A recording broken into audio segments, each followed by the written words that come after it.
Seja bem-vinda, seja bem-vindo à educação de jovens e adultos. Você está dentro da aula de Ciências da Natureza, onde estamos aprofundando o nosso objeto de conhecimento com base nas teorias evolucionistas. Na aula anterior, falamos de Lamarck e de Darwin.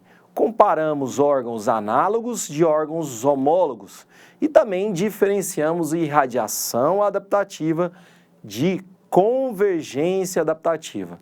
Na aula de hoje, vamos dar continuidade, então, a esse objeto de conhecimento. Estamos dentro da aula 4, segunda etapa, módulo 1, unidade 2, quarto semestre. Vida e evolução, ideias evolucionistas. Na aula de hoje, dentro da teoria sintética da evolução, e daí precisamos também dos conteúdos da aula anterior, nós temos que essa teoria sintética, também denominada teoria moderna da evolução, conhecida por síntese moderna também, ou teoria da evolução, ou mais comumente chamada de neodarwinismo. Vai associar as ideias de Charles Darwin junto com as ideias de quem? Da genética. Na aula anterior, eu afirmei para vocês que Darwin ainda não tinha estudos, nem tinha ainda sido desenvolvido estudos do pai da genética, ou Darwin não tinha ainda o conhecimento. Quem que seria o pai da genética? Gregor Mendel, que trabalhava com ervilhas e as características das ervilhas, como por exemplo a cor e a textura, eram avaliadas ali. Ele, que era um monge agostiniano e fazia estudos dentro de um mosteiro, fez mais de 3.000 cruzamentos aí de ervilhas. Então, Darwin ainda não tinha esse conhecimento, essa bagagem da genética. Então, depois dos seus estudos e depois dos estudos de Gregor Mendel, nós temos aí o surgimento do neodarwinismo, ou também chamado de teoria sintética da evolução. Pois bem, nessa teoria sintética, nós temos que ela se refere à expansão de uma teoria que já existia, que era a teoria da evolução, que teve início, então, com a fusão, com a junção das ideias sobre hereditariedade, há também teoria de seleção natural. Observem esse esquema demonstrando a seleção natural de roedores. Quando você consegue observar esse esquema, você consegue ver junto comigo o que acontece na prática. Então, num ambiente muito escuro, aqueles roedores, aqueles ratos que têm a pelagem mais escura, eles vão ter vantagem em cima daqueles roedores que têm uma pelagem mais clara. Por que que isso acontece? Observe aqui agora. Na figura 1, eu tenho ali o início do sistema da teoria da seleção natural, onde eu tenho a mesma quantidade de roedores claros e escuros. Durante algum tempo, alguns ratos ou roedores são comidos pelos pássaros, pelos predadores, o que eu vou chamar de imagem 2. E por que que esse pássaro está comendo os roedores mais claros, professor? Pois bem, porque eles vão se destacar no ambiente que está mais escuro. Eles vão ficar mais vulneráveis.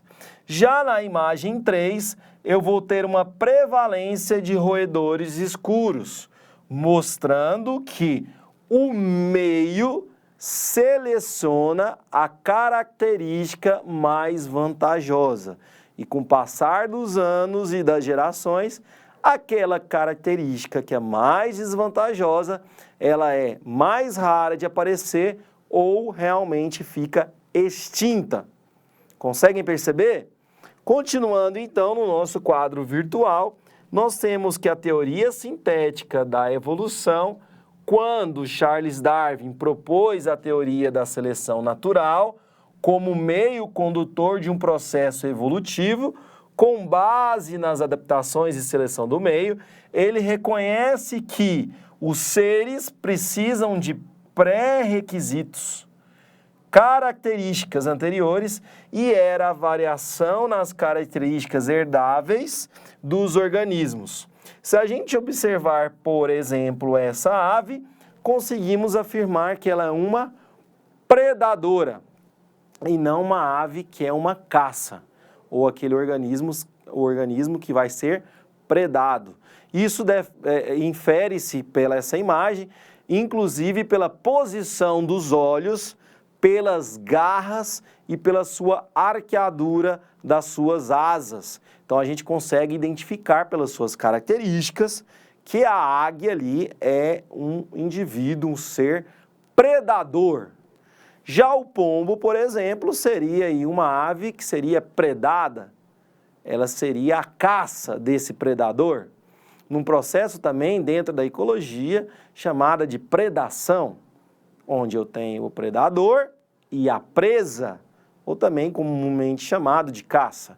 Então, dentro das características dos organismos, nós temos que Darwin não tinha, no entanto, e nem pôde explicar precisamente como que essas características poderiam passar de geração para geração.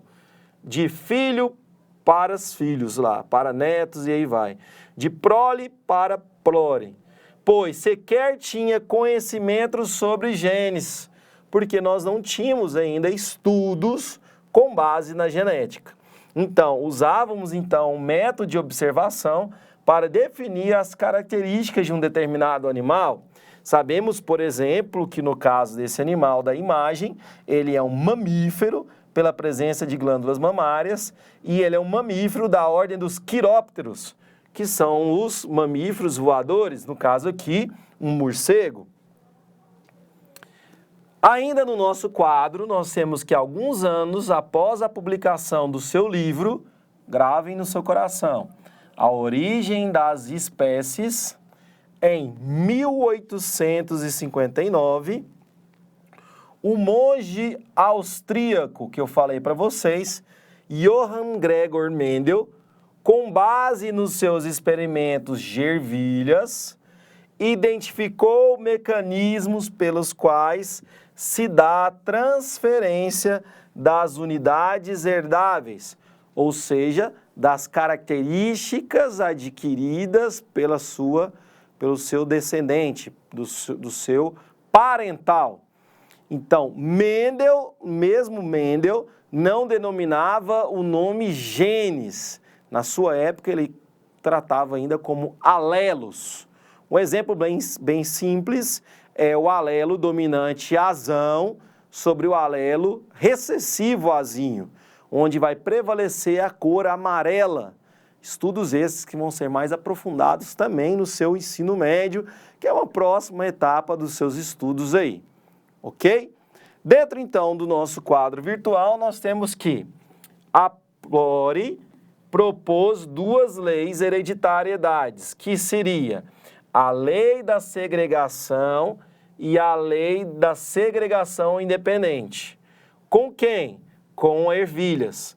Quem fez isso? Gregor Mendel. Então, quando eu levo em consideração a teoria genética da evolução, eu não posso me esquecer da genética, que não foi estudada por Charles Darwin. Então, o neodarwinismo é uma junção ou fusão dos dois componentes aqui que a gente tem.